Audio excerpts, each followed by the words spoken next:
시편 88편 1절. 여호와 내 구원의 하나님이여, 내가 야로 주 앞에 부르짖어 싸우니 나의 기도가 주 앞에 이르게 하시며 나의 부르짖음에 주의 귀를 기울여 주소서. 무릇 나의 영혼에는 재난이 가득하며 나의 생명은 세월에 가까웠으니 나는 무덤에 내려가는 자 같이 인정되고 쉼없는 용사 같으며 죽은 자 중에 던진 바 되었으며 죽임을 당하여 무덤에 누운 자 같으니이다. 주께서 그들을 다시 기억하지 아니하시니 그들은 다 주의 손에서 끊어진 자니이다. 주께서 나를 깊은 웅덩이와 어둡고 음침한 곳에 두셨사오며 주의 노가 나를 심히 누르시고 주의 모든 파도가 나를 괴롭게 하였나이다. 주께서 내가 아는 자를 내게서 멀리 떠나게 하시고 나를 그들에게 가증한 것이 되게 하셨사오니 나는 갇혀서 나갈 수 없게 되었나이다. 곤란으로 말미암아 내 눈이 새하였나이다. 여호와여, 내가 매일 주를 부르며 주를 향하여 나의 두 손을 들었나이다. 주께서 죽은 자에게 기이한 일을 보이시겠나이까? 유령들이 일어나 주를 찬송하리이까? 주의 인자심을 무덤에서 주의 성실하심을 멸망 중에 선포할 수 있으리이까? 흑암 중에서 주의 기적과 이짐의 땅에서 주의 공의를 알 수 있으리이까? 여호와여, 오직 내가 주께 부르짖었사오니 아침에 나의 기도가 주 앞에 이르나이다. 여호와여, 어찌하여 나의 영혼을 버리시며 어찌하여 주의 얼굴을 내게서 숨기시나이까?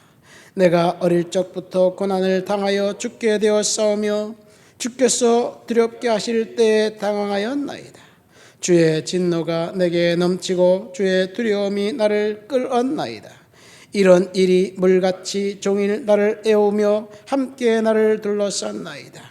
주는 내게서 사랑하는 자와 친구를 멀리 떠나게 하시며 내가 아는 자를 흑암에 두셨나이다. 아멘. 오늘 우리가 읽은 본문 시편 88편을 보면 고라 자손의 기도라는 제목이 들려 있습니다. 고라는 모세의 사촌형입니다. 모세의 사촌형이 이제 고라가 루벤 지파의 그 몇 명과 합세해서 이제 그 모세와 아론에게 반역했다가 결국 땅이 진노해서 그들을 삼켜버렸습니다. 하나님께서 허락하신 리더십, 모세와 아론의 리더십에 저항했던 고라. 사실 고라는 아론은 제사장으로 세웠지만, 그러니까 사촌 동생 아론을 제사장으로 세웠고, 그리고 고라는 성전에서 찬양하는 성가대 찬양대원으로 이제 쓰임 받고 있었습니다. 오만과 불순하고 불손한 명예욕 때문에 반역을 일으켰다가 심판받고 멸망당했던 그 조상을 갖고 있었던 사람들, 고라의 그 후손들이, 자손들이 다 반역에 참석한 것이 아니지요.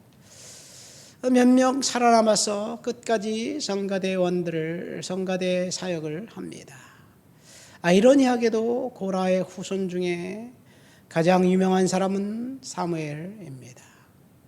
아론의 후손 중에 가장 악명 높은 사람이 엘리 제사장이라면 시대의 아이러니라고 할까요? 극반전이 일어났습니다. 그 사무엘의 후손들 중에 에단이라는 사람, 그 다음에 헤만이라는 사람, 또 아삽이라는 사람, 시편에 보면 아삽의 시가 있잖아요. 아삽도 고라의 후손입니다. 이들은 제2성전 시기 시대에 다시 하나님 앞에 쓰임 받으면서 시편 150편을 5권으로 나누면 1권은 1편부터 41편까지 주로 다윗에 관련 시들이라면 2권은 이제 그 고라 자손이, 그 다음에 3권은 아삽 후손들이, 아삽 자손이 대부분 기록했던 시입니다. 물론 2권은 고라 후손들만, 3권은 아삽 자손들만 쓴 게 아니에요. 섞여 있지만 대부분이 그렇다는 이야기지요. 그러니까 고라의 후손을 통해서 시편 2권과 3권이 쓰임 받았다는 것, 하나님의 은혜입니다. 오늘 우리가 읽은 본문 고라 자손의 시입니다.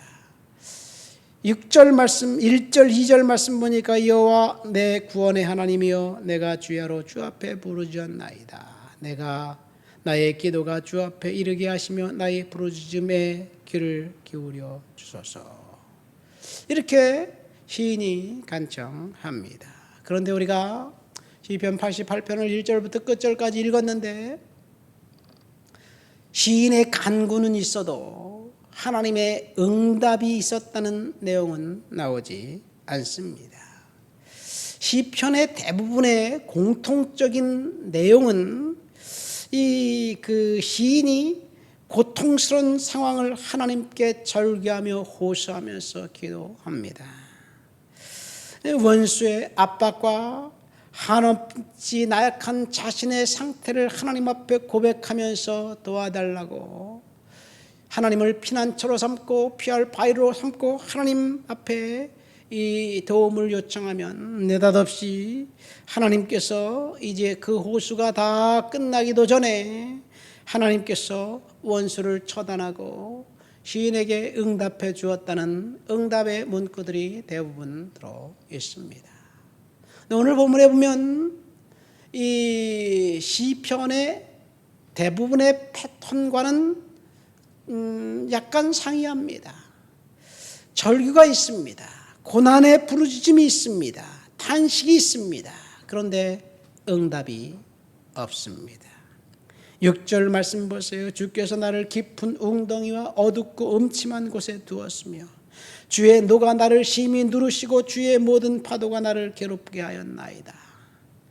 주께서 내가 아는 자를 내게서 멀리 떠나게 하시며 나를 그들에게 가증한 것이 되게 하셨사오니 나는 갇혀서 나갈 수 없나이다.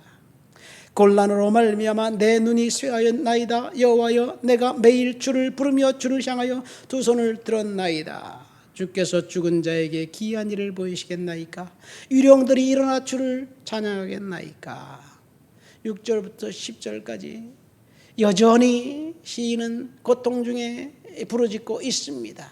1절에서 하나님 앞에 부르짖는 시인이 중반이 됐는데 6절에 가보니까 더 고통스러워요. 어둡고 음침한 깊은 웅덩이에 빠져 있습니다. 주께서 죽은 자에게 기이한 일을 행하시겠나이까? 유령들이 일어나 주를 찬송하겠나이까? 무슨 말입니까? 절대 고독이에요. 응답이 없습니다. 깊은 웅덩이와 음침한 곳에서 하나님 앞에 부르짖고 절규하고 하나님 앞에 기도하지만 하나님은 여전히 침묵하십니다. 하나님 앞에 갈 길을 구했는데 하나님께서 응답하지 않습니다. 14절 말씀 보세요. 여호와여 어찌하여 나의 영혼을 버리시며 어찌하여 주의 얼굴을 내게서 숨기셨나이까? 예수님이 십자가에서 엘리 엘리 라마 사막다니 절규하셨던 내용과 비슷합니다. 얼마나 고통스러웠으면 어찌하여 나를 버리시며 어찌하여 숨으셨습니까? 15절 말씀 보니까 내가 어릴 적부터 고난을 당하여 죽게 되었사오니 주께서 두렵게 하실 때 당황하였나이다. 어릴 때부터 고난 가운데 있었는데 그런데 여전히 힘든 상황, 답답한 상황, 출구가 보이지 않는 상황 보이지 않습니다. 이것이 시인의 절규입니다. 지금 환난을 당하고 있었던 시인이 어떤 도움을 하나님께서 주셨는지 침묵하고 있습니다. 아무리 불러도 응답 없는 하나님, 아무리 외쳐도 환난과 고난과 역경이 이제 사라질 기미가 보이지 않을 때 시편 기자가 어떤 태도로 하나님 앞에 나섰을까? 오늘 시편 기자의 그 태도는 그래도 끝까지 하나님 앞에 기도하기를 멈추지 않은 것에 있습니다. 여러분, 환난 당하는 성도들, 어쩌면 저와 여러분들이 고라 자손 시인과 비슷한 상황일 수도 있습니다. 어째서 풀리지 않나요? 어째서 나아질 기미가 보이지 않나요? 어째서 상황이 꼬여만 가나요?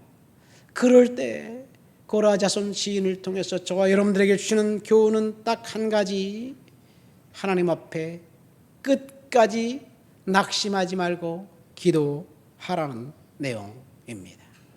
이 오소 힐먼이라는 광고업계 사장님이 계십니다. 정직하게 기업을 경영했습니다. 하나님 앞에서 하나님의 영광을 드러내는 기업이 되게 하기 위해서 그 기업 광고업계에 그 자기 회사 이름을 아슬란 그룹이라고 지었어요. 아슬란은 C.S. 루이스가 만든 책 나냐연대기에 나오는 사자인데 하나님을 상징합니다. 하나님 영광 드리는 그런 기업을 만들기 위해서 그는 열심히 고군분투했습니다. 42살에 회사가 너무 커가지고 이제는 정말 즐거운 비명을 지를 지경이에요.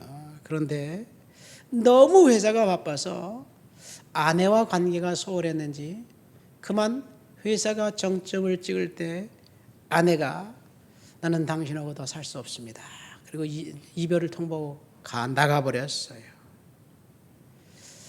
가정에서 이제 우환이 찾아왔습니다. 아내의 영향을 받아서 딸은 아버지를 비난하면서 삐뚤어 나가는 그런 그 사춘기 소녀 시대를 보내고 있었습니다. 가정적으로는 그런 상황인데 매출을 70%를 차지했던 큰 거래처에서 이제 거래를 끊겠다고 통보가 왔습니다. 방금 마무리 지은 작업 14만 불 뭔가를 트집 잡아서 지급하지 않겠다고 소송을 걸어왔어요. 엎친 데 덮친 격으로 회사의 자금을 이제 그 10만 불을 투자 전문 회사에게 맡겼는데 그 투자 전문 회사가 망해 버렸습니다. 이렇게 저렇게 해서 회사가 그만 휘청거리고 이제 더 이상 손을 쓸 수 없는데 그동안 사업을 같이 읽었던 친한 친구 이제 그 부대표격인 그 부사장이 독립하겠다고 이야기하면서 그나마 남아있는 가장 큰 회사 거래처를 갖고 나가버렸어요. 완전히 쑥대밭이 되어버렸습니다. 몇 달 사이에 승승장구하던 회사가 그만 파산 지경에 이르렀습니다. 이 모든 재난을 불러온 투자 회사들, 협력업체들, 친구, 아내 그들을 비난하면서 내가 그들에게 한 것은 선의뿐인데 라고 그 비난하는 그 지경에 이를 때 모든 것들을 잃어버린 그 순간에 그는 깊은 수렁에서 다시 하나님의 말씀을 붙들었습니다. 역경의 기간 동안 하나님을 붙들고 끝까지 하나님을 높여드리고 예배하고 믿음을 잃지 않고 하나님을 신뢰하기로 결정했습니다. 그래서 이제 새로운 일들을 시작하면서 기독교 비즈니스맨들을 만나면서 하나님의 소명이 실현되기를 기대하면서 그때 이제 그가 회복하고 났을 때 그때 자기가 당했던 그 상황을 보면서 요셉 소명이라는 책을 썼습니다. 요셉의 인생, 그가 발견한 요셉의 인생은 요셉은 잘못한 것이 없습니다. 17살 형들에게 배신을 당해서 노예가 되었고 그리고 이제 그 주인집 안주인의 그 유혹에 하나님을 의식하면서 내가 어찌 하나님 앞에 득죄하리요. 나의 주인 보디발이 내게 이 가정의 모든 것을 맡겼지만 당신까지 맡긴 게 아니다 라고 거절하면서 유혹을 견뎠는데 그 결과는 참혹한 성폭행 미수범이었습니다. 감옥에 갇혔습니다. 요셉은 매일매일 하루하루 점점 더 나빠졌습니다. 그런데 성경은 감옥에 매일 점점 더 나빠져 있던 상황, 언제 출소할지 모르는 미결수 상태에 있었던 그 요셉이 형통하였더라. 그런 내용을 보면서 자신의 인생을 생각해 보았습니다. 여러분, 요셉은 어찌했을까라는 질문을 하면서 끝까지 오스힐머는 하나님을 신뢰하기로 결정했고 믿음을 갖기로 결정했습니다. 하나님이 침묵하실 때가 분명히 있습니다. 하나님이 침묵하실 때, 그때 하나님이 작정하신 침묵의 기간이 끝나기까지 우리는 인내하는 것, 하나님을 신뢰하는 것, 믿음을 갖고 있는 것, 그리고 오늘 시편 88편의 기자처럼 하나님 앞에 낙심하지 않고 계속해서 기도하는 것밖에 없습니다. 13절 말씀 보세요. 여호와여, 오직 내가 주께 부르짖었사오니 아침에 나의 기도가 주 앞에 이르리이다. 계속 기도하고 부르짖는 것뿐입니다. 우리는 좀처럼 하나님이 침묵하실 때 그 침묵 때문에 우리는 답답해서, 그래서 거기 하나님의 침묵을 견딜 수 없어 하려 합니다. 그래서 말을 많이 합니다. 그래서 하나님 앞에서 투덜거리고 컴플레인하고 그 다음에 불평하고 원망하면서 분노하면서 시간을 보낼 수도 있습니다. 이것은 우리의 결정이에요. 하나님이 침묵을 푸실 때까지 오늘 시편 88편 고라 자손처럼 계속해서 낙심하지 말고 기도하시기로 결정하시기를 예수님의 이름으로 축원드립니다. 고라 자손, 오늘 본문에 보면 깊은 수렁에서, 이제 깊은 웅덩이에서 그는 빠져서 허우적거리면서 그런 상황이 언제까지 지속될 수 있는지 모르는 상황 가운데서 하나님을 여전히 찬양하고 기도했다는 것. 누구나 우리는 광야를 만날 때가 있습니다.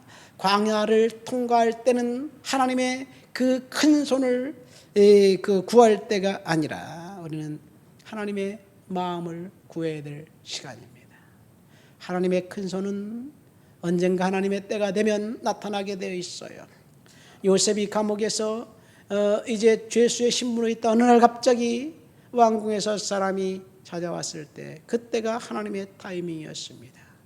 다윗이 13년에서 17년, 15년 이상 사울왕을 피해 도망 다닐 때 길바산 전투에서 사울이 자살해 죽었다는 소식을 들었을 때가 하나님이 풀어주신 시간이었습니다. 저와 여러분들에게도 하나님이 풀어주신 시간은 반드시 있을 것입니다. 하나님 아버지 감사합니다. 시편 88편 고라 자손의 기도처럼 아무리 부르짖어도 응답이 없을 때 계속해서 낙심하지 말고 기도하기로 결단할 수 있는 우리의 믿음, 우리의 마음, 우리를 하나님 지켜주시옵소서. 예수님의 이름으로 기도합니다. 아멘.